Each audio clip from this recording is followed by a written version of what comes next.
Lots of international issues. Let's get into them. Sky News contributor Kosha Garda joins me, and former Labor MP Michael Danby.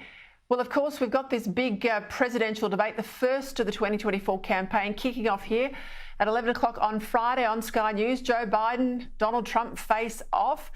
But it's not like any other debate we've seen. This one is hosted by CNN, but the rules are very different. There'll be absolutely no questions. There won't be a live audience. And each candidate will have their microphone muted when the other man's speaking, so there'll be no interjections.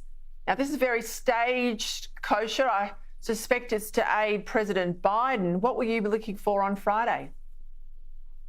Great to be with you, Peter. I would say not much. And the reason I say that is just to put it in context, debates really don't matter as much as they used to. We've talked about this before, that U.S. elections are much more about the mechanics and being able to get turnout of 5, 10, 15,000 people in these swing counties of swing states. That's what this election is going to be won or lost on, and not so much the issues that will be debated or the charisma of the candidates or lack thereof.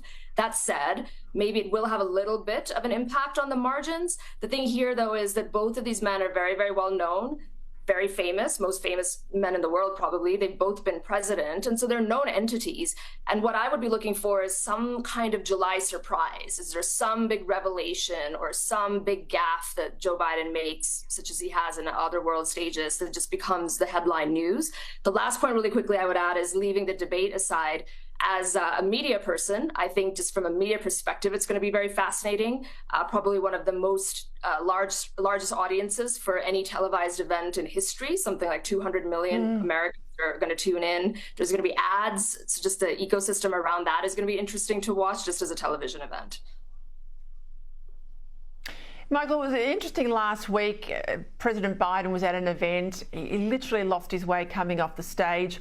President Obama was there, had to guide him off the stage. And then there was a series of articles about Chuck Schumer, Nancy Pelosi, Obama and others caucusing about removing him, saying that the time has come. We need to move him on as the Democratic candidate. Now, we've got the convention coming up. That's about the only point between now and November where you could move the president on. Do you think that's likely to happen? Well, I don't agree with Kosha that these debates, particularly this one, are not going to be crucial. This one is being held very early, and as you correctly point out, Peter, it's being held before the Democratic convention. So if there's a major stuff up by Biden, as you've mentioned with the terrible scenes in Los Angeles or the Normandy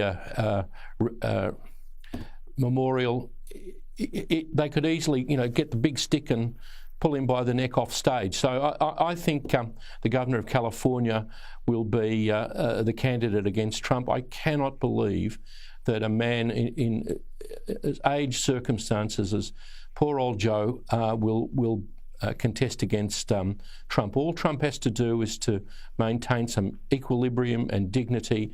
The main thing about this debate, Peter, is that it's 90 minutes. Have you ever seen President Biden stand in the last 4 years for 90 minutes in one place and face consistent questioning? It's going to be terribly difficult for a man. It's not a matter of age, but there are some people of that age who are just simply not up to it, and it's cruel to him.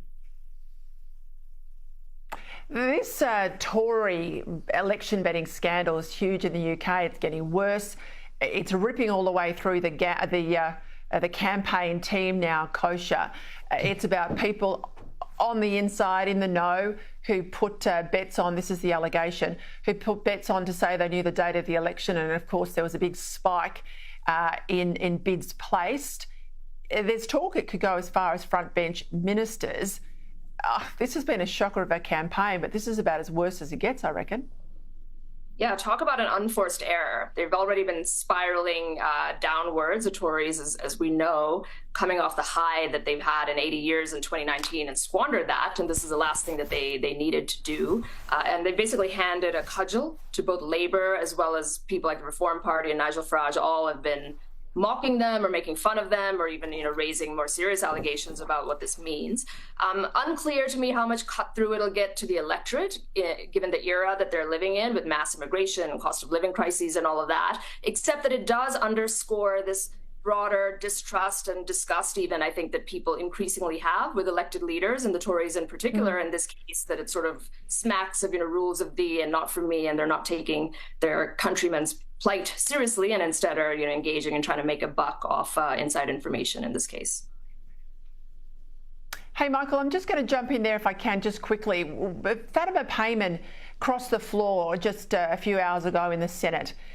The Labor Party has put a statement out from a spokesman saying that there is no mandated sanction in these circumstances. It doesn't look like they're going to expel her. Now, my understanding of Labor Party rules is she should be expelled for crossing the floor. This was a Greens motion, of course. What can you tell us? Well, as you pointed out, she's young, a woman and Muslim, and they won't act because it's not in Albo's DNA.